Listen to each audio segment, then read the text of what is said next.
Burya urukundo ni urwa babiri koko. Impamvu urukundo ari urwa babiri, iyo umuntu agukunda wowe ntumukunde, acika intege bikagera igihe nawe urukundo yari agufitiye agatangira kuruvamo.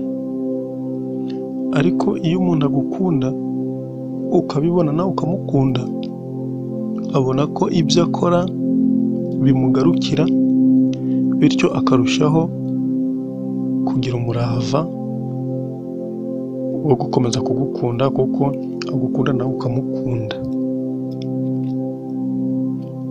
Iyo abantu bakundana babiri rero, urukundo rwabo rurakomera kuko buri wese abona ko akunda umukunda. Naho iyo habayeho gukunda ku muntu umwe, undi akamera nk'aho bari kubimuhatira, wa wundi ukunda nawe bigeraho agacika intege akaba yabivamo.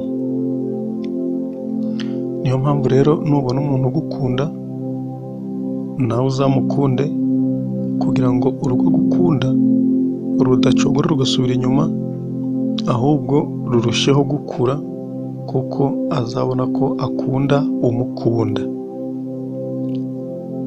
Ikindi kuba urukundo ari urwa babiri, ni uko abakundana bombi ari bo bagomba kumenya urukundo rwabo, nta wundi muntu wa gatatu ubivanzemo ngo abe yaba abihiriza urukundo cyangwa abasenyera urukundo abatandukanye. Icyo gihe niba bakundana bombi, bizatuma ntawe ubivangamo ngo basenyere urukundo, kuko n'ubundi ntawe uzi aho abantu bakundaniye, nibo baba bahazi, ni nabo bagomba gukundana bonyine, kandi inama zabo uko ari babiri zirahagije ngo urukundo rwabo rukomere, hatiyongeyemo inama z'abandi bantu bo ku ruhande. Murakoze.